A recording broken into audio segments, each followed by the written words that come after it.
Méfie-toi, Carolina. Une enquête de Cédric Boukerma. Comment peut-on se laisser aller à ce point? Clotilde fronça le nez, qu'elle avait d'ailleurs fort joli. En plus, elle sent mauvais, se dit-elle. Très à l'aise dans le rôle de Cerbère qu'elle s'était composé, elle se tourna vers l'indésirable. Inutile d'insister, je vous répète que M. Boukerma est absent. D'ailleurs, il ne reçoit que sur rendez-vous. La pauvre fille parut se tasser sur elle-même. C'était la 3e fois qu'elle essayait de rencontrer Cédric et la 3e fois qu'elle se faisait éconduire. En dépit de l'humiliation ressentie, elle mobilisa tout son courage pour une dernière tentative. Pourtant, c'est bien sa voiture dans la cour. Elle ne parvenait plus à maîtriser ses sanglots et sa voix résonna un ton trop haut, troublant le calme feutré des lieux. La sonnerie de l'interphone grésilla. Qu'est-ce que c'est que ce chahut, Clotilde? Il y a ici une personne qui prétend vous connaître, mais je ne crois pas que. Qui est-ce? Demanda Cédric. Elle dit s'appeler Carolina Mayneuf. Ce nom n'évoquait rien pour Cédric. Seul son tempérament curieux le poussa à répondre. Faites-la entrer. J'ai un peu de temps devant moi. Dépitée, Clotilde raccrocha. Il ne va pas être déçu, se dit-elle. Cette fille a vraiment l'air d'une SDF. En obtenant ce poste de secrétaire dans un cabinet financier de renom, Clotilde s'était attendue à ne rencontrer que des personnages prestigieux, d'autant plus qu'elle savait que Cédric avait aussi des accointances dans les milieux journalistiques. À vrai dire, elle avait surtout espéré s'attirer les faveurs de son patron, dont le regard turquoise lui avait fait forte impression. Malheureusement, il ne semblait pas enclin à mélanger le travail et les sentiments. Décidément, il ne fait rien comme les autres. Jeune, beau et riche, et il perd son temps avec des gens sans intérêt. D'un doigt négligent, elle indiqua la porte du bureau de Cédric. C'est bon, Monsieur Boukerma va vous recevoir. Frappez avant d'entrer. Cédric s'était levé pour accueillir la mystérieuse inconnue. Toutefois, la pauvre créature qu'il vit s'avancer vers lui ne ressemblait à personne qu'il eût connue. Je ne pense pas vous avoir déjà rencontré. Que puis-je pour vous? Demanda-t-il. Excusez-moi de vous importuner. Bien sûr, vous ne pouvez pas me reconnaître, j'étais bien trop petite. Je suis Carolina, la sœur de Paul Rivière. Cédric ne s'attendait pas à un tel choc. Les 3 mousquetaires, Fred, Paul et Cédric, l'inséparable trio de ses 14 ans. Il revit la petite poupée blonde, de 6 ans leur cadette, qui les suivait partout et qu'ils appelaient Milady. Ainsi, cette malheureuse chose, sans âge, qui semblait danser d'un pied sur l'autre devant lui, voilà ce qu'était devenue la gracieuse Milady. Instinctivement, il reprit le tutoiement de leur enfance. Carolina, la petite sœur de Paul, bien sûr je me souviens de toi, assieds-toi. Je ne veux pas vous déranger, mais je ne sais vraiment plus vers qui me tourner. La fille était au bord des larmes, elle parlait d'une voix saccadée. Émue par son aspect lamentable, Cédric pensa qu'elle devait se trouver dans une misère noire. Installe-toi confortablement, je te sers un verre et tu me racontes tout. Et d'abord, on se tutoie, comme du temps des mousquetaires et de Milady. Oh, tu t'en souviens? Bien sûr, on n'oublie pas ses meilleurs amis. Maintenant, raconte-moi tout. D'une voix monocorde, la jeune fille se mit à parler. Elle semblait au bout du rouleau. Pourtant, elle s'exprimait avec précision. Il y a quelque temps, je t'ai vu sortir d'un restaurant à 2 pas d'ici. Je t'ai tout de suite reconnu. Je ne me suis pas manifestée. Dans l'état où je suis, j'avais trop honte. Mais je t'ai vu pénétrer dans cet immeuble. Je suis seule à Paris depuis que Paul s'est installé au Canada. Mes parents sont repartis en Allemagne. À l'époque, je n'ai pas voulu les suivre. Je venais d'obtenir mon diplôme commercial. J'aurais pu trouver un emploi, mais je me suis laissée entraîner et je n'ai fait que des bêtises. À présent, je le regrette. Mais ce qui m'amène est plus grave. Je ne sais pas si tu peux m'aider. Tu es mon dernier espoir. Je t'écoute, l'encouragea Cédric. Voilà, j'ai connu un garçon, il s'appelle Marc. Un soir, il est rentré très tard, rue de Vaugirard. C'est là qu'on habite, dans un squat. Il était tout content. Des gens riches l'avaient engagé comme homme à tout faire. Ses employeurs habitaient Versailles, mais se déplaçaient beaucoup. C'est pourquoi il voulait quelqu'un de libre, sans contrainte familiale. Marc m'a donné une partie de la compte qu'il avait reçue et il est parti. Je l'ai revu une semaine plus tard, il avait conduit sa patronne chez le coiffeur et devait l'attendre près de la voiture. Il s'était dépêché pour me rejoindre. Comme il était pressé, je l'ai accompagné jusqu'au salon de coiffure. C'est là que nous nous sommes séparés. Je ne l'ai jamais revu, ça fait presque 3 semaines. Es-tu vraiment sûre de ce garçon? Oh oui, il n'est pas comme les autres, il est très sérieux. Au début, à deux, la pauvreté semblait moins dure. Et puis, on est vraiment tombé amoureux. J'ai confiance en lui, il ne m'aurait pas abandonné. Et du côté de la police demanda Cédric. J'ai fait la démarche, mais ils ne m'ont laissé aucun espoir. Un sans-logis, majeur de surcroît. Alors j'ai pensé à toi. J'ai lu tes enquêtes dans les journaux. Je suis sûre qu'il est arrivé malheur à Marc. Cédric était perplexe, partagé entre ses souvenirs d'enfance et son sens des réalités. Paul Rivière avait été un de ses meilleurs amis. Il se souvenait à présent qu'après son veuvage, Madame Rivière avait épousé un homme d'affaires allemand et la petite Carolina était née de ce remariage. C'est pourquoi, de prime abord, le nom de Meinhof lui avait semblé inconnu. Mon Dieu, se dit-il, elle fait pitié à voir, la pauvre gosse. Bien qu'il éprouvât quelques doutes sur cette étrange disparition, il eut envie de lui venir en aide. La piste est maigre, mais nous allons la suivre. Nous commencerons par le coiffeur de cette dame. Il entraîna la jeune fille vers la sortie. Ils passèrent devant le bureau de Clotilde. Mais d'abord, à table, j'ai une faim de loup. Pas toi? Ce disant, il éprouva un malin plaisir en voyant la mine effarée de sa nouvelle secrétaire. Toutefois, s'il avait un goût certain pour la provocation, il n'était pas inconscient et se demandait déjà en quel lieu il pourrait déjeuner auprès d'une si piètre compagne, sans trop se faire remarquer. Dans l'ascenseur, Carolina lui dit d'un air penaud. C'est très gentil à toi de m'inviter, mais je ne peux pas accepter. Je ne me suis pas lavée depuis plusieurs jours et mes vêtements sont sales. D'ailleurs, je n'aurais jamais osé te contacter si je n'éprouvais pas une telle inquiétude au sujet de Marc. Cédric résolut le problème. Il déjeunerait chez lui. La jeune fille put ainsi user de la salle de bain. Lorsqu'elle réapparut, les cheveux mouillés et vêtue d'un jean et d'un pull ayant appartenu à la sœur de Cédric, malgré ses cernes et ses joues creuses, elle avait l'air nettement moins pitoyable. Il y a une pizza au four, elle sera prête dans un instant. Nous allons lui faire un sort. Ensuite, tu iras chez toi réunir tes affaires, et dès que je le pourrai, je passerai te prendre. Il n'est pas question que tu retournes habiter dans ce squat. Oh non, je ne veux pas t'encombrer de ma présence. Tu n'as pas le choix. Je serais un bien misérable mousquetaire si je laissais la sœur de Paul affronter seule cette situation. Mais d'abord, donne-moi l'adresse du coiffeur et tous les détails qui pourraient te revenir. Boulevard Saint-Germain, le salon de coiffure était ultra chic. A priori, Marc ne s'était pas trompé. Ses employeurs devaient être assez aisés. Dès qu'il en eut franchi la porte, Cédric fut assailli par une nuée de belles filles en blouse rose. Son charme aidant, les jeunes filles se mirent en quatre pour le renseigner. Carolina avait gardé en mémoire la date de la dernière apparition de Marc. Une jolie champluneuse se souvint parfaitement de Madame d'Astier, qu'elle décrivit comme une belle femme rousse, un peu arrogante. Le livre de rendez-vous fit le reste. Le téléphone de la cliente y figurait, l'adresse correspondante fut facile à découvrir. Pensant qu'il n'aurait aucun mal à retrouver la trace du disparu, Cédric prit la route de Versailles. Il agissait sans grande conviction, certain que le jeune homme avait délibérément fui toute cette misère. Quoi qu'il en soit, Cédric tenait toujours ses promesses. Il irait parler au garçon, et s'il n'y avait aucun espoir de ce côté-là, lui-même n'abandonnerait pas Carolina. Malgré son apparence actuelle, elle était cultivée. Il arriverait bien à lui dénicher un travail et un petit appartement.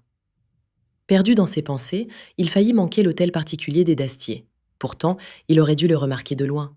L'entrée était habillée d'une lourde tenture de deuil, noire et argent. Cet apparat mortuaire lui parut étrange. Une tenture funéraire? Ça fait des siècles qu'on ne fait plus ça. Pourquoi vouloir à tout prix démontrer qu'il y a eu un mort dans la maison, se dit-il. Il trouva une place de stationnement devant la grande maison. Tous les volets étaient clos, il ne put déceler la moindre présence. Il cherchait quelqu'un qui veuille bien le renseigner quand un rideau bougea dans la maison voisine. Tentant sa chance, il pressa la sonnette. Comme si on attendait sa visite, la porte s'ouvrit immédiatement et une étonnante vieille dame apparut. Apparemment, elle n'était pas mécontente d'avoir un auditoire, car elle ne lui laissa pas le temps de prononcer un mot. Vous cherchez les Dastier? C'est trop tard. Après ce qui est arrivé à son pauvre mari, vous pensez bien qu'elle n'allait pas rester ici? Elle a fait ses bagages ce matin. Vous l'avez manqué de peu. La pauvre femme a dû appeler un taxi. Il ne reste plus rien de leur voiture. Une si belle voiture, complètement carbonisée. Et ce pauvre monsieur Dastier, carbonisé lui aussi, certainement brûlé vif. Un homme si distingué. La dame s'arrêta un instant pour reprendre son souffle. Cédric en profita pour demander. Ils avaient un employé, je crois, un jeune homme. Savez-vous ce qu'il est devenu? Oh, lui? Il est resté à peine mi-jour. Vous le connaissez? Cédric cherchait une réponse logique, mais la bavarde ne lui en laissa pas le temps. Pensez donc, avec ce drame, j'avais complètement oublié ce garçon. Au début, j'ai cru qu'il était de leur famille. Il ressemblait tant à Monsieur Dastier. Enfin, comme je vous l'ai dit, il n'est pas resté longtemps. Vous pouvez me faire confiance. De ma fenêtre, je vois toutes les allées et venues du quartier. Ainsi, Marc n'était resté qu'une semaine à Versailles. Il avait donc disparu immédiatement après que Carolina l'eut entrevu une dernière fois. Cédric se dit qu'il avait pris cette histoire trop à la légère. Le pressentiment de la jeune fille était peut-être fondé. Vous ne sauriez pas où Madame Dastier se rendait en taxi demanda-t-il. Oh, c'est facile à savoir. Regardez à l'angle de la rue, le gros taxi gris. C'est lui qui l'a accompagnée. La pauvre femme se sera fait conduire jusqu'à la gare de Lyon. Elle possède une maison dans la région d'Auxerre. Cédric remercia rapidement la vieille dame et se rua vers la station de taxi. Le chauffeur crut-il Cédric quand celui-ci lui dit être un ami de Madame Dastier? Quoi qu'il en soit, il avait du temps à perdre et répondit de bonne grâce. Je ne suis pas prêt d'oublier où je l'ai accompagnée. J'étais bien trop étonné. Une femme aussi chic, dans un immeuble en ruine, une sorte de squat. L'homme avait à peine prononcé le nom de la rue que Cédric se précipitait vers sa voiture. D'abord, c'était Marc qui se volatilisait. Ensuite, son employeur disparaissait dans un accident de voiture et sa veuve se faisait conduire dans le squat où habitaient Marc et Carolina. Trop de coïncidences. Il avait dit à Carolina de l'attendre là-bas. Est-ce qu'elle était seule? Trouverait-elle de l'aide en cas de besoin? Qu'est-ce que cette femme pouvait bien y vouloir? La circulation commençait à s'intensifier et le trajet de retour vers Paris lui parut affreusement long. Enfin, il arriva en vue du vieil immeuble. Il se gara en catastrophe sous le porche miteux et monta les étages 4 à 4. Il faillit se laisser surprendre par l'état de vétusté des marches de bois et évita de justesse le vol plané. Des bruits confus lui parvenaient de l'étage supérieur. Il poursuivait son ascension quand deux hommes lui barrèrent le passage. Si c'est pour Carolina, elle est plus là. Elle s'est tirée avec les deux autres. Les deux autres? Quels deux autres? Eh bien, Lapin-Bêche et son Jules. Celui-là, j'aurais pas dû le laisser entrer, mais dans l'ombre, je l'ai pris pour Marc. Après ça, il m'a collé un de ses ramponneaux, j'ai pas eu le temps de réagir. Désignant du geste son compère, il poursuivit. Pierrot a essayé de les suivre, mais ils avaient déjà sauté dans la bagnole. Il réagit soudain. Eh, dis donc, t'es flic ou quoi? Pas du tout, je suis un copain de Carolina. Ils avaient l'air de quoi, ces gens? Vous pouvez les décrire? Les deux gaillards échangèrent un regard interrogateur. C'est le dénommé Pierrot qui se décida à répondre. La femme, c'est une rousse, une belle fille. Il y a quelque temps, elle traînait souvent dans le quartier. Un jour, je l'ai même vue disputer avec Marc. Au début, on pensait que c'était une bourgeoise qui cherchait à s'encanailler. Mais non, c'était pas ça. Il paraît qu'elle faisait la charité. Et l'homme, à quoi ressemblait-il? Oh, lui, le portrait craché de Marc. Un peu plus vieux peut-être. C'est pour ça qu'on l'a laissé entrer. Il fait sombre ici. Sur le coup, on l'a pris pour le copain de la petite. Merci de votre aide. Et si je peux vous dépanner? Cédric sortit son portefeuille. Pierrot accepta le billet, puis fit mine de partir. Pourtant, au dernier moment, il se ravisa et parut hésiter. Alors, vraiment, t'es pas de la police? Mais non, je suis réellement un ami de Carolina et je suis très inquiet pour elle. Alors si c'est ça, je peux bien te le dire. J'ai noté le numéro de la guinde. J'ai pas eu de mal à m'en souvenir, à un chiffre près, c'était celui de la mienne, du temps où j'en avais une. Si ça peut aider la petite. Pour un peu, Cédric l'aurait embrassé. Il inscrivit le numéro et prit congé. Lorsqu'il eut regagné sa voiture, il se dépêcha de composer le numéro de Roger Flandrois. Roger, c'est Cédric. J'ai besoin de ton aide, mon vieux. Figure-toi qu'on vient d'enlever une fille, presque sous mes yeux. J'ai le numéro de la voiture, une Audi noire. Ils ont pris la rue de Vaugirard pour se diriger vraisemblablement vers le sud de Paris. Tu la connais, cette fille? Oui, elle s'appelle Carolina Meinhof, 25 ans, blonde, vêtue d'un jean et d'un pull-over gris. C'est la petite sœur d'un vieux copain à moi. Je passe te voir tout de suite, je t'expliquerai tout. Mais si tu pouvais mettre en route un dispositif pour intercepter la voiture... Ok, ne t'inquiète pas, je lance un appel et je t'attends. Depuis que les occupants du squat lui avaient parlé de l'homme qui ressemblait tant à Marc, Cédric était soucieux. Si Dastier réapparaissait maintenant, inutile de se demander qui avait péri carbonisé dans l'accident de voiture. Apparemment, ces gens étaient dangereux et Carolina était seule, à leur merci. Comme on touche un talisman, Cédric effleura dans sa poche la vieille montre de Gousset qui avait fait la guerre avec Félix de Kérostran, son grand-père. Au commissariat, l'attente fut longue et angoissante. Enfin, la sonnerie du téléphone retentit. Flandroy décrocha vivement. En même temps qu'il parlait, un sourire se dessinait sur son visage crispé. Il eut un geste rassurant à l'intention de Cédric qui, à son tour, respira mieux. La voiture des fuyards avait été arraisonnée au premier péage de l'autoroute. Dans le coffre, on avait retrouvé la pauvre Carolina, étroitement ficelée et bâillonnée. Elle semblait terriblement choquée, mais ses jours n'étaient pas en danger. On l'avait conduite à l'hôpital le plus proche. Au même moment, sous bonne garde, les époux d'Astier étaient dirigés vers Paris, où Flandroy les attendait de pied ferme. Interrogés séparément, ils perdirent de leur superbe, et c'est l'homme qui passa le premier aux aveux. 2 ans plus tôt, Bertrand d'Astier avait souscrit une assurance vie en faveur de sa femme. Depuis, le couple avait régulièrement payé les primes, tout en cherchant un futur défunt qu'il pourrait substituer au mari. Il leur fallait quelqu'un qui n'ait pas de famille et puisse disparaître sans laisser de traces. De par sa ressemblance avec Bertrand d'Astier et son statut de sans-logis, Marc leur était apparu comme la victime idéale. Afin de s'assurer qu'il était bien seul au monde, il l'avait employé pendant quelques jours. Ensuite, il l'avait séquestré dans leur cave jusqu'au moment propice. Une fois son forfait accompli, le couple s'apprêtait à lever l'ancre. C'est en réunissant les quelques affaires du pauvre Marc que Madame d'Astier était tombée sur une ébauche de lettre adressée à Carolina. Ainsi, contrairement à ses dires, Marc avait une compagne. Il avait pu lui parler d'eux. Les d'Astier s'étaient affolés. Il leur avait semblé urgent de se débarrasser de ce témoin gênant.